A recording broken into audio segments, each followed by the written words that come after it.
I'm a 50-year-old man who's been married to my wife Amy, 48F, for over 2 decades, 23 years to be more precise. We also have 3 kids together, the oldest of whom is 22 years old and the youngest is almost 18. Our kids are Rachel, 22F, Jake, 19M, and Ava, 17/18F. Recently, Amy confessed to me that she'd been cheating on me with her coworker Matt, 27M. I'm using fake names here for obvious reasons. 1 week ago, she sat me down and told me that she'd been with Matt for 2 years now and that she finally felt ready to tell me and to take things to the next level with him.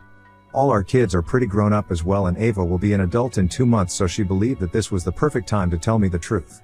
I was devastated when she told me, and I'm thankful that none of our kids were around to see me dissolve into a puddle of tears and have a total breakdown when she confessed, because I'm sure they wouldn't have liked to see that.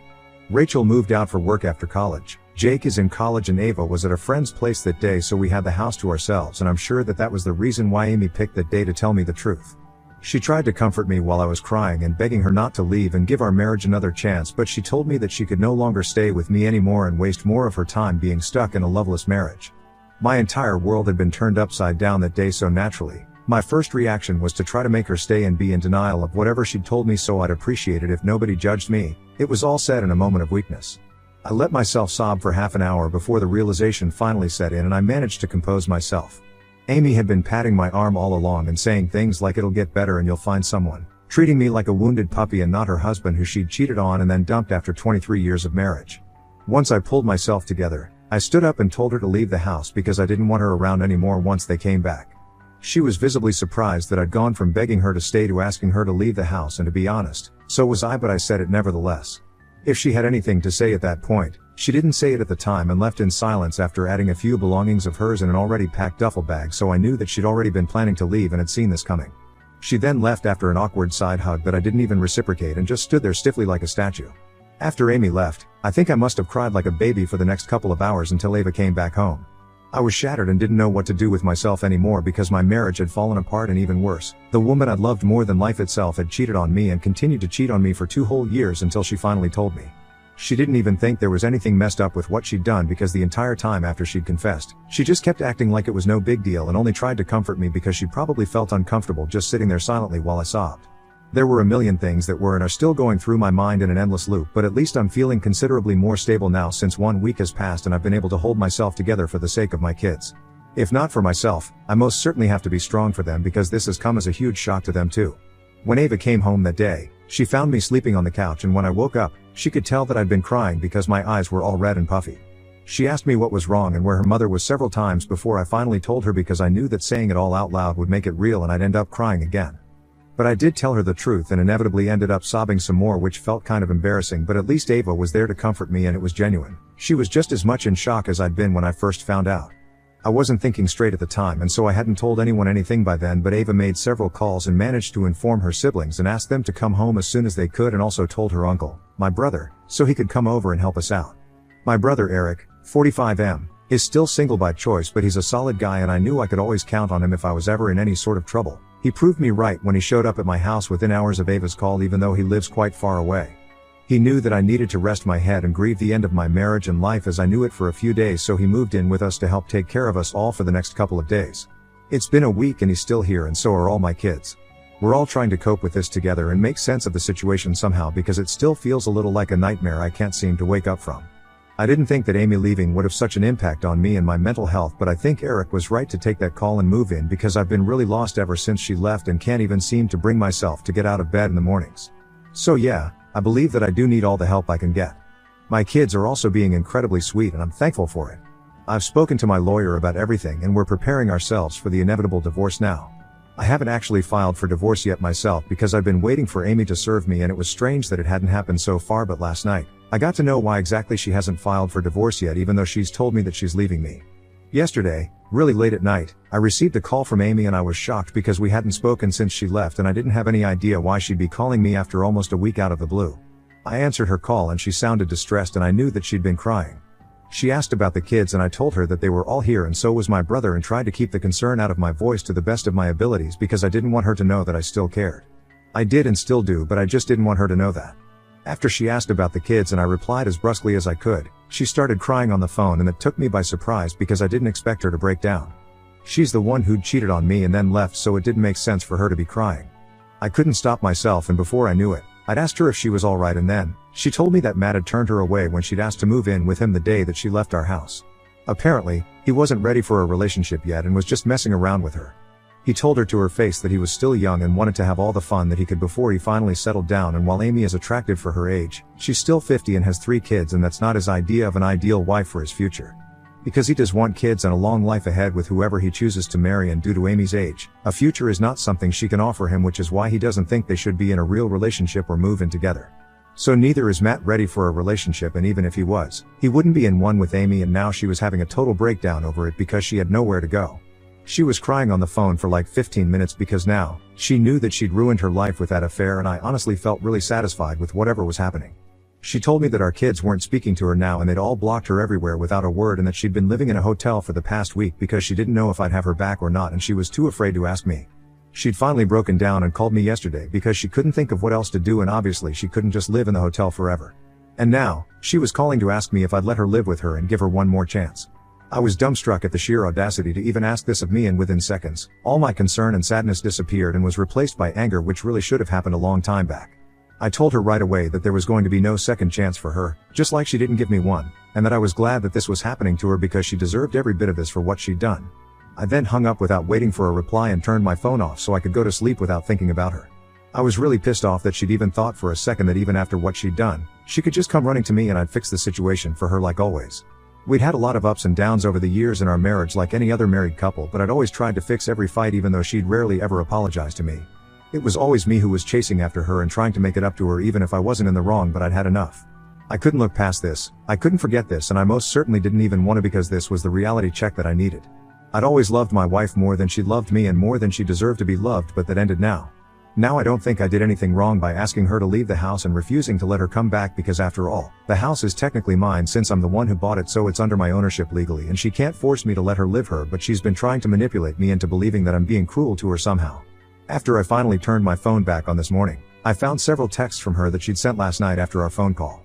She was furious and acting like the victim because apparently, I was being selfish and not thinking of her at all, which is such a strange thing to say after she cheated on me. She's also accusing me of turning the kids against her, which is simply not true, because until she told me about it, I didn't even know that they'd blocked her and were refusing to speak to her, so I don't think that's my fault at all. In fact, I really don't see why any of this is my fault, and maybe it's the anger talking here, but it just seems insane that she's accusing me of being selfish because I don't want to give our marriage another chance after she cheated on me, and then when she got rejected, she came crawling back to me because she thought that I'd just take her back in heartbeat. I don't think I'm in the wrong here at all, and I also wanted to make sure that I'm not being unnecessarily cruel out of anger in this situation, so I'm turning to you people now. Ida for refusing to let my wife move back in with me after she cheated on me with her coworker? Update 1. Hey, everybody. First and foremost, a huge thanks to every single person who took out time to respond to my original post. I'm actually so thankful that I made that post and realized how badly I was being gaslighted by Amy, because she had me questioning my decision to not let her back into my home and my life. I certainly was having second thoughts, and I would have fallen weak had I not posted here. Everyone who responded, thank you so much. I appreciate it, and I think you guys saved me from another lifetime of absolute misery and mistrust. That would have been inevitable had I decided to forgive Amy and get back together with her, but yeah, I'm back in my senses now, and I know that she doesn't deserve a second chance at all. It's been a couple of days since my original post, and she's been texting me a lot to persuade me to take her back, and has tried almost every tactic from guilt tripping to gaslight, and regularly keeps apologizing while saying that she made a huge mistake by engaging in an extramarital affair at all, and that she'll do her very best to make it up to me. I don't know why exactly she thinks that I'll still take her back despite her affair, because this is not just some small petty fight, and she's taking things way too lightly. She still doesn't realize the enormity of what she did to me, and I highly doubt that she ever will get it. I'm feeling a lot better now, so I've sent Rachel and Jake back so they can resume their normal lives. Ava is still living with me and checks up on me from time to time, which I do appreciate, but I've told her not to let me hold her back from going out and having fun with her friends or whatever it is that brings her joy. I know this is a tough time for all of us, but we'll all get through it eventually. And she's supposed to move out for college in the fall as well, so I want her to make the most of her time here. My brother's still living with us though, and I'm really thankful for it. I spoke about the emotional impact of the affair and Amy leaving me at length, but there are also practical, day-to-day activities that have also been affected by her leaving that seem a little petty but are also a constant reminder of her absence. Now that Amy's gone, we needed someone to take over her share of chores, and she's the one who usually used to do all our laundry because she said she enjoyed it. The kids and I used to keep the house clean, take out the trash, and do the dishes, and Amy used to do the laundry and the cooking because that's what she enjoyed doing. But now it was up to me and Eric to take over because Ava was busy with her own life and I wasn't going to keep her home just to help out with chores. My brother's been a godsend ever since he's come here, and even though he's not very emotional or affectionate, he's been there for me and has made me feel like I can let go a little, which is something I feel like I really did need. I know he'll have to go back to his life at some point, but I'm lucky that he's here for me now. Speaking about the legal aspect of things, my lawyer and I have already filed for divorce. We went ahead with the petition yesterday after I realized that now that Amy had nowhere to go, she wasn't going to file for divorce anymore because she wanted to come back now. She's going to be served in a couple of days and then, the real battle begins. It's already exhausting for me to even think about it, so I can only imagine how much more mentally taxing it'll be when I actually have to go through it all. I never imagined that I'd have to get divorced, and yet, here we are. It's a horrible feeling, but there's just nothing else I can do anymore. At least I'll know that I did my very best to keep the marriage intact, and whatever is happening right now isn't my fault. It's hers, so I don't need to feel like crap about what happened. I'm also grateful that my kids are all grown up now because I don't think I could have handled a custody battle alongside the divorce now. Update 2. Amy was served with the divorce papers today, and I don't think she took it well if the texts she sent me are any indication at all. I haven't blocked her because I haven't found the mental strength to cut her off entirely just yet, but I will soon. She sent me several vile messages about the things she wishes would happen to me because, according to her, I'm the one who ruined her life and I'm just taking revenge on her for trying to have a little bit of fun so she can distract herself from her boring and monotonous life. She told me that I'm almost 50 and look like it too, and she just wanted a change of scenery. The thing about me looking my age is fair because I quit going to the gym ages ago and my hairline is receding, but I think that's just because, like any other normal human being, I'm also aging. I'm the father of 3 kids and almost all of them are adults now, so I think it's natural for me to look my age. It's not even like I'm ugly or unhealthily obese and have kept in decent shape for my age, but if she wants me to look the same way as I did back when we got married, in our early 20s, then that's going to be an issue. I don't think it's humanly possible to look the same age unless you're a celebrity and can afford to spend all your time and money on maintaining your looks throughout the years. Of course, she finds Matt more physically attractive than me, but that's where the whole marital commitment comes in. If she couldn't exercise any control over herself and flung herself at the very first somewhat young guy whom she found attractive, then that's not my fault. It's kind of pathetic that she's still trying to shift the blame onto me and make it look like what she did was fine and I should have been the one to fix myself. But that's just how she is, I suppose. Only now am I finally seeing all the red flags that I'd been ignoring for over 20 years out of love for my wife, but now that she's my soon-to-be ex-wife, I realize what kind of a human being she is, and I feel like an idiot for never acknowledging any of this before.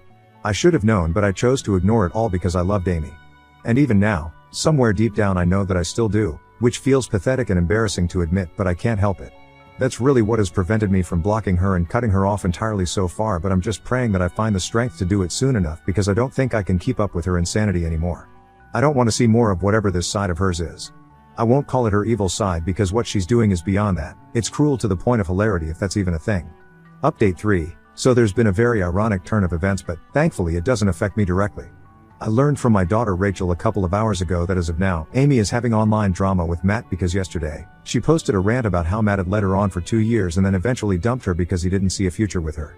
Now that I think of it, it was pretty stupid of her to abandon her life without even discussing these things with him first. I'm not a cheater, but at least she should have thought things through before going headfirst into this whole relationship thing with Matt and at least asked him if he wanted the same things as well. Coming back to the post, a couple of other female coworkers also commented on that post and said that he'd also been involved with them, so essentially, that guy was pretty much the office mattress and had never loved Amy at all.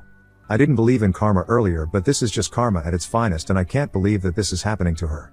I've blocked her and so has Rachel, but she found out from a cousin of hers who obviously still has Amy added because we haven't announced our separation to the rest of the family just yet, but I think that post in itself does the job well. I'm still going to tell my own family soon, but before that, I just want to relish the drama that she's caught up in and take a step back to admire the crapfest Amy has walked into. That Matt guy truly deserves a round of applause because I really can't imagine anyone being able to pull off multiple affairs in the same office for more than a year. I hated him initially when I learned that Amy had been cheating with him on me, but now I think I'm warming up to him.